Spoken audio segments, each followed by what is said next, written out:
This podcast is brought to you by Elite Level Status Wines. My wine journey started with drinking cheap grocery store wines that were really acidic and gave me headaches. Then I switched to quote-unquote luxury, but overpriced, full-bodied wines that were really heavy and had a bad aftertaste. The inability to find the perfect wine led to the creation of Elite Level Status Wines. Elite Level Status Wines are approachable, medium-bodied wines with great flavor and minimal aftertaste. And with me being a health-conscious person, I wanted to create a wine that was lower in sugar and lower in calories than the full-bodied mass-produced wines that we always see. We currently have two wines. First is our Cabernet. It has notes of blackberry, cinnamon, plum, nutmeg, and French vanilla. Then we also have our rosé wine. Our rosé is going to be a flat, dry, pink rosé with subtle strawberry and raspberry flavors. Both wines are medium-bodied wines with less sugar and less calories, and they're both available on my website, elsfinewine.com. Check them out, and I hope you love it. Thanks for clicking the link and checking out the Elite Level Status podcast. Since you're here, I have a special offer just for you. It's 15% off either of my wines. So click the link below and check them out, and I hope you enjoy the podcast. So today is about therapy, and I had to bring in the perfect guest. She's a therapist, a yoga teacher, and the owner of Let It Bloom Mental Health. Her name is Yessica. She's in studio. Thank you so much for coming in. Thank you for having me. So I have a lot I want to ask you, but first, give us your background. Where and how did you grow up? Well, I was actually born in Honduras. In Honduras? In Okay. Honduras, yes. I lived there for 6 years. I moved to Mexico when I was 6. I lived there for 6 years. Then I made my way to the U.S. when I was about to be 13. And I lived here ever since. Ever since? And Okay. I lived in Vegas ever since. I grew up in Vegas. I went to high school. I finished middle school, went to high school, completed college, did my undergrad, took the scenic route to college here.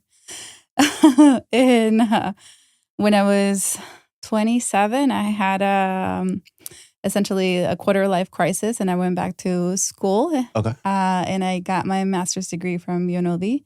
But before that, I also went to study abroad through UNLV. I went to study abroad in France. Ooh. So there's a little bit of my background.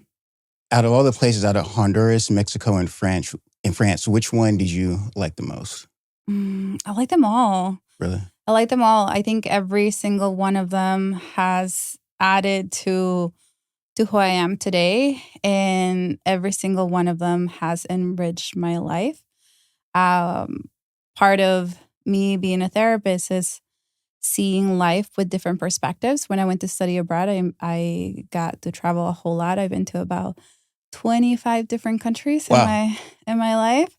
So I think that it ignited curiosity, and that kind of is the theme of my life. I'm curious. I want to know. I'm in Spanish, like being curious about the world, or like if you want to know a lot, it's called being chismosa.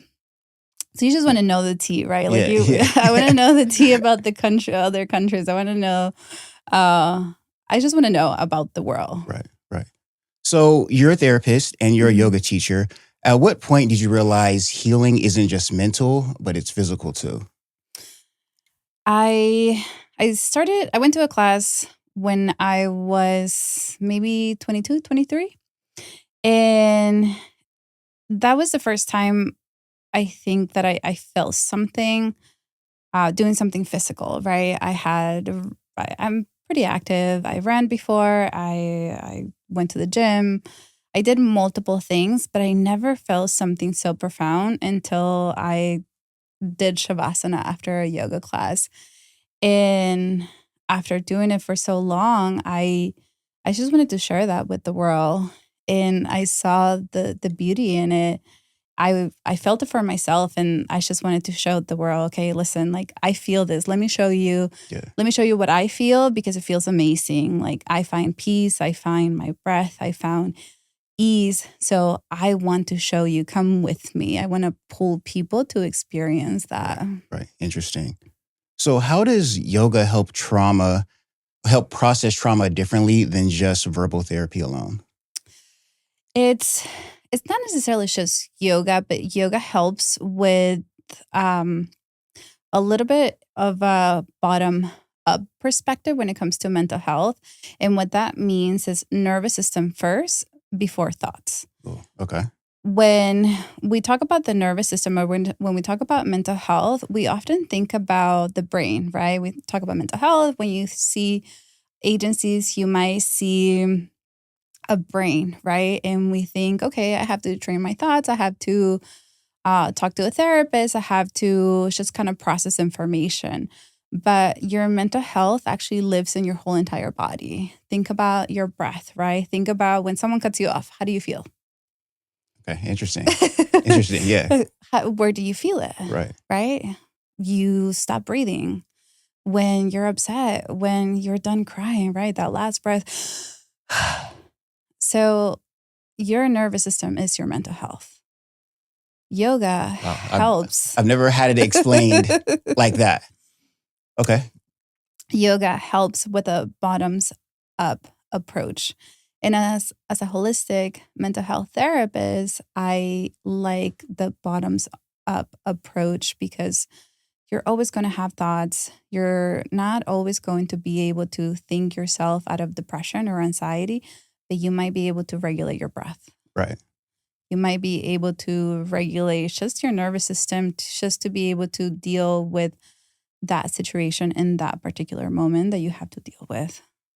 That's so interesting. Like now that you say it, there's definitely times where I like get pissed off or someone makes me mad and like I can feel like myself like literally getting hot.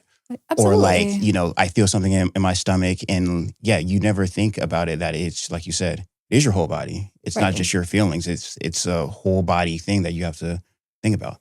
Very interesting. So your company is called Let It Bloom Mental Health. Yes. So why that name? What does Let It Bloom mean to you? Let It Bloom, it means quite a few things. So back during COVID, I was working as what was I doing? During COVID, I was still an elementary school social worker. Okay. I was transitioning into a therapist job where I was looking I was actually about to take my licensing test to be able to start my hours as an intern. Okay. But that didn't happen because of the shutdown. So I was at home. I didn't have much to do. I was not running around, taking care of a bunch of children. So then I'm stuck at home and I'm nurturing my home by buying a bunch of plants, right? So then people kind of got tired of me posting plants. So I just decided to start a whole new account. Yeah. And I have always liked the Beatles. And my mom really liked the Beatles when I was growing up. And in my travels, something that's pretty common is the Beatles. You can go to countries where no one speaks English, and a common denominator will always be the Beatles. Are you serious? Yeah. Wow. I went to Slovenia and I took a road trip, and we just bonded through by listening to the Beatles. Are you serious? Yeah. Yeah. I would have never thought. That's crazy. So it's kind of like a universal language, yeah. you know, something that you can relate to, especially older generations. Like it doesn't matter what age you are, something, they're iconic, right? Right. So that's how Let It Bloom started, because it was plants. And through that, as I'm interviewing for jobs, I'm sharing this online. I now get more comfortable. I start sharing my love for plants. I start taking pictures of my plants, but then I start inserting little points of mental health. And little by little, I get my job, right? Yeah. My first job as a mental health therapist. And then the accounts just transition into my mental health journey, not just the love for plants. So Let It Bloom Mental Health really was a whole entire journey of just my love for plants. Yeah. Into growing into my agency now, into my private practice. That's awesome. That's awesome. And I feel like there's a connection. Like you have to nurture and like care for your plants as well. And then now you can like kind of apply that to people too. Absolutely. Even the logo, it's a lotus flower. The lotus flower grows from the mud and it becomes something beautiful. Wow. Wow. So let it bloom. So was there a part of yourself that you feel like you had to heal personally before you start to help others heal? That's a perpetual journey. Yeah. That is an ongoing journey. I think anyone who's in a helping profession, you become a helper because there's something within you that maybe doesn't make sense. Hmm. And you want to sometimes make sense out of it. So you go and read a book, right? The first time that I went to a psychology class, I was completely sold. Like, what do you mean there's a way to explain mental health? What do you mean there's an IQ? What do you mean there's a way to explain what people experience? But to go back to your question, absolutely. The more that I have taken workshops, the more that I go to therapy, the more I understand myself, the more that I can show up for my clients and go, okay, yeah, I see you, I hear you. I don't necessarily share those aspects of, oh yeah, I've also been through that because that kind of crosses the line Yeah. of self-disclosure within therapy. But I can see my client and sometimes I can better maneuver some of the things that they're going through. How conscious do you have to be to like use your own therapeutic practices on yourself? Because I feel like it'd be easy to get lost in helping other people, but you need to use those same skills on yourself sometimes too, though, right? Oh, absolutely. I am literally just a girl. It's just a girl. So I have my moments too. I crash out just like everybody else. Yeah. And I do, I have been to therapy myself. I have done workshops. I have tried Reiki. So really, depending on the season of my life, I do seek for support. Good. Just because when you're in the middle of the tornado, it's really hard to see it. But I do take my own advice with certain things. Yeah. I try to make sure that I create a certain harmony, not a sense of balance. Balance doesn't really exist, but more so a sense of harmony. Okay, so if I work too much, let me take a whole free day guilt-free. Yeah. See, I love that because it's like even a professional mental therapist, you still have your moments. So for the people watching, like you're not alone. Yeah. Like you just have to, like you said, it's a perpetual process. You have to continually work through it. So absolutely. What is one misconception about therapy that you think people misunderstand? As a provider, it's sometimes people think therapy is just talking. Yeah. Right? Like, oh, you just talk to people. Well, yeah, I'm a professional yapper. That's true. Like, I get paid to do that, but it's so much more than that. It's sometimes is sitting with someone's darkness, right? Someone's challenges, someone's shortcomings. Sometimes is giving someone a corrective emotional experience, right? Someone's trauma. There are a lot of people who have experienced so much hardship and they have never heard words such as, I'm proud of you, or it wasn't your fault. So therapy is not just talking. Yeah. Sometimes therapy is the first place where people have been seen and heard. Right. Or have been heard. Wow. Interesting. Let's talk about anxiety for a second. So is that something that you think can be eliminated, or is that something people have to learn to coexist with and just work through? Both. Okay. Explain. Both. There are some people who are clinically anxious. And what that means is that their threshold is just higher. They're just going to be a lot more anxious than most people, right? They were born that way. Okay, right? so that's like hereditary. Yeah, they're just more anxious. They just happen to be that way. They're wired that way. So they just have to manage it, learn to cope with it. And that's essentially it for them, right? But there are ways for them to cope with it. They learn to cope with it. And their parents, if there are healthy ways to learn to cope with those things. Sometimes anxiety is situational, right? You go through something and you become fearful, right? Maybe you get into a car accident and now you become fearful of driving. now you see a car coming, and then your nervous system goes into flight or fight. And now you start thinking about all the possibilities of what's going to happen if that car comes and crashes again. Yeah. So it really just depends whether it's something that you were born with or if it's situational. But both of them are treatable. Okay, interesting. What's the difference between setting boundaries and building walls when it comes to mental health? Setting boundaries is to keep relationships and to sustain relationships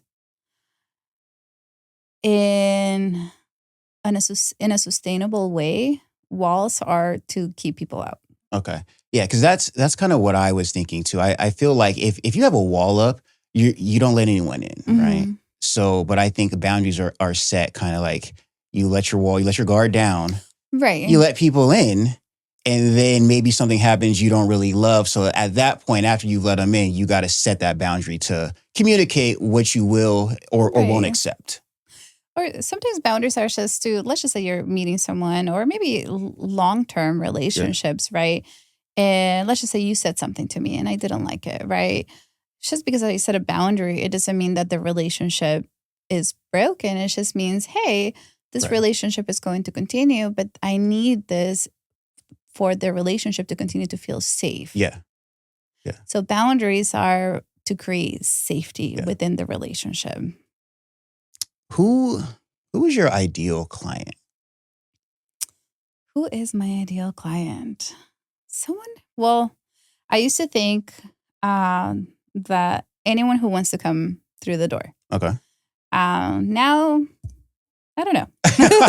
Hold on, wait. What made you change? I feel like something happened. Well, because I'm not for everyone. Okay. Well, why do you say that, though? That's not a bad thing, though. No, it's not a bad thing. No, because I'm not going to be the right fit for everyone.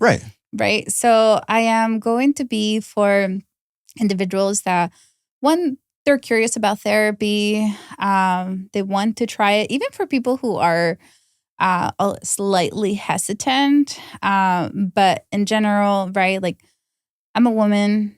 I'm a brown woman. I'm outspoken. I'm very much opinionated. It doesn't mean that comes out in therapy, but I'm very much who I am, and that shows up in therapy. Right. When it comes to my ideals, when it comes to my belief systems, that I really do embrace all those aspects of who I've become within the therapy room too. So my values do show up there too. So if that doesn't align with individuals, then typically that doesn't work, because then it might clash. Do you have to have like a personal relationship with your clients? Like, do you have to get along with them in order to help them? Not necessarily, but they have to get something out of it, because it's not about me. Right.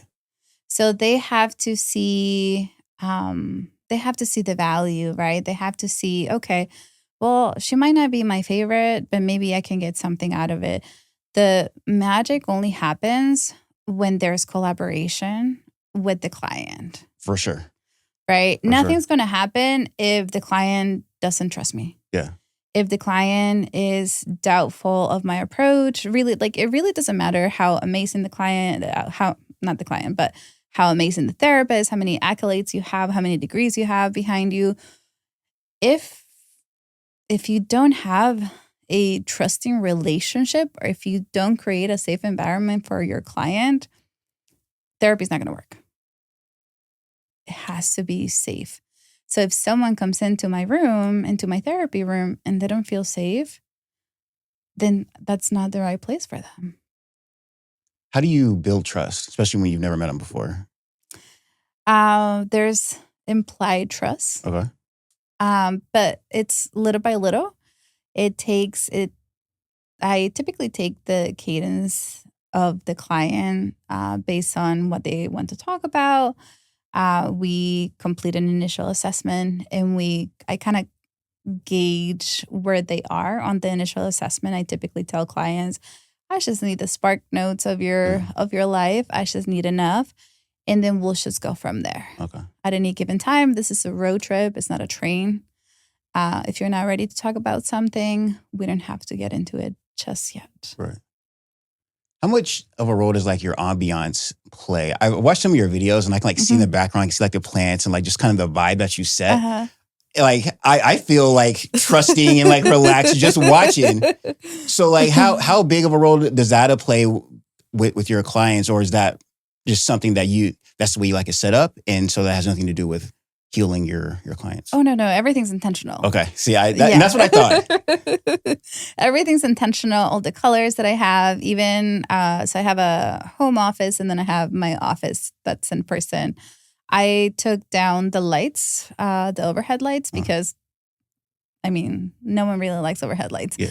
But they can create sensory overload for certain clients, especially for clients who are neurodivergent. Too much light can kind of feel intrusive, and it can create almost like hold on, wait. What does neurodivergent mean? Neurodivergent clients, sometimes with autism or ADHD, or sometimes different personality disorders, and just lights that are just pointing down can feel almost like an interrogation room. So you want to have warmer lights that are just closer to the ground, or just not as pointing down. Because if someone feels like they're being interrogated, they're not going to open up as much, and you can't get to them. So darker, moody lights create more of an ambiance, and it creates like a safer space and environment. Natural tones and plants. Always plants. Oh, for sure. Yeah. Yeah. Is there a transformation that you've witnessed that like reminds you why you do this work? All the time. I have been able to witness someone go from being unhoused to having a management position. Wow. Within a year. Wow. I have seen people go from active psychosis to just a day-to-day 9-to-5 job. So change is possible. And of course, those are your more severe cases, but change is possible. I wouldn't do what I do if I didn't think change is possible. For sure. Yeah. Okay. What do you say to men who think that therapy is only for women and kids? I just invite them to try it out. Okay. I just invite them to try it out. It's interesting that you say that. A lot of the times that men do come into therapy, they come in because someone broke up with them. They're trying to get a girlfriend.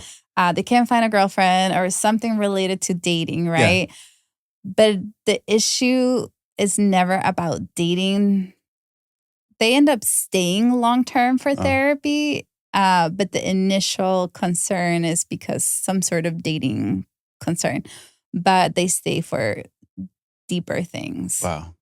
So just give it a try, give it a go, find someone who you resonate. Most people have a 15-minute consultation.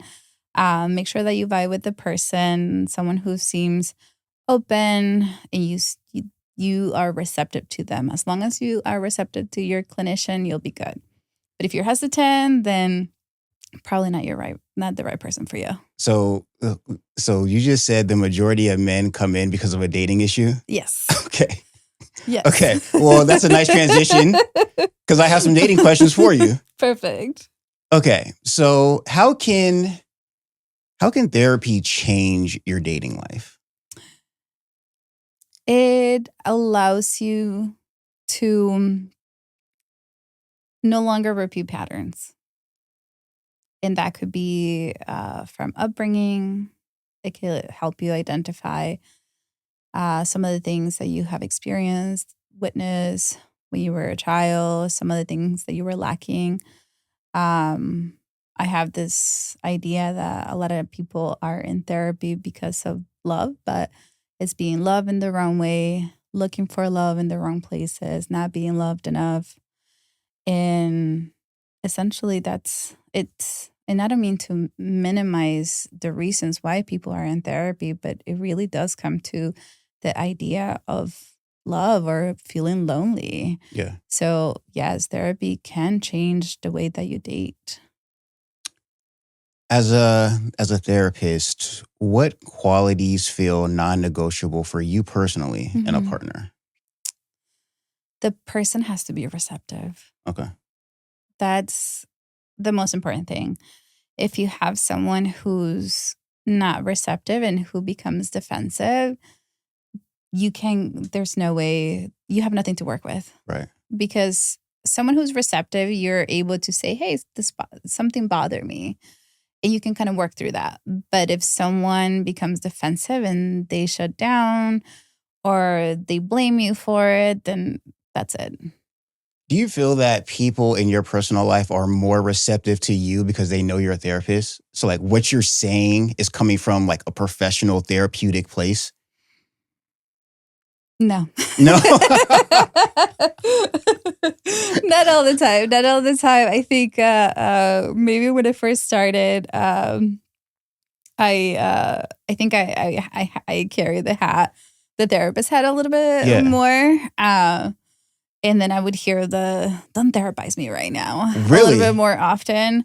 Now I try to be mindful because it can be intrusive, right? That's Yeah. not the role I'm supposed to be in at the moment. So if I'm being a friend, I'm just supposed to be a friend at that moment. Yeah. So if I That's true. do offer some sort of insight from a therapeutic point, I will say, hey, I will ask, hey, can I offer my opinion, my perspective? And when I do, I make sure to bring it up as such. Yeah. So hopefully it lands well. I love the self-awareness by you to, ask the question first, because I thought that your answer would be the opposite of what you said, but that's interesting. Do you think that people bring problems to you more often because you're a therapist? Like you're just minding your business, you get called, hey, this is happening, give me your opinion, or what should I do? And you know what? I have a pretty solid support system, and I think a lot of them have therapists. Yeah. I'm the therapist dealer, so Yeah. I can be their Yeah. therapist. So I Yeah. send them to therapy. Yeah. So if I can figure out, like, of course, like I'm there for them. But if there's something deeper that I really don't know how to figure out, or I know that they need additional support, I always offer, hey, I know someone. Maybe you should go seek additional help. From a mental health perspective, Mhm. what's the biggest emotional red flag people ignore in today's dating market? Ooh. What's the biggest red flag? I would say defensiveness and people who are quickly to respond, right? So someone who becomes defensive has something to defend. And someone who is very quick to say something mean or something just out of pocket, things are not going to get better. That person, it's probably having a really hard time regulating themselves. So if you find yourself in that situation, what's the best move in your opinion? Run. Run, give them my car. Go to therapy. And then maybe. Wow. Okay, that's interesting. That takes a lot of work. Oh. No, I was going to ask, have you seen people with that trait like eventually get fixed through therapy? Yes. So those two traits do require a lot of work. I do have people who come in and who do have the insight of where they do say, I become defensive in arguments, and that's a big issue. That's why I'm in therapy. That's why my girlfriend or my boyfriend sent me to therapy, or that's why my husband. That's why we have a lot of issues, because if he says anything, I yell or I say something, or I don't allow him to have an opinion on the things that I do. So people do work through that, but they have to sit with the discomfort. And also there has to be a sense, we have to explore why they have to defend. And that's some deep stuff. Right. Okay, I love it. My last question to you is, if someone wants to book with you, give them your socials, tell them how they can work with you if they're interested. They can find me at Let It Bloom MH, and all my links are in there in my link tree. And I offer a free consultation. There's also a way on there to verify their insurance and to schedule a free consultation. Okay, love it. And I'll also have that information in the description to this podcast when I post it. So, Yessica, I appreciate you. Thanks for coming in. Thank you for having me. Of course, Elite Level Status Podcast. We'll see you guys next time.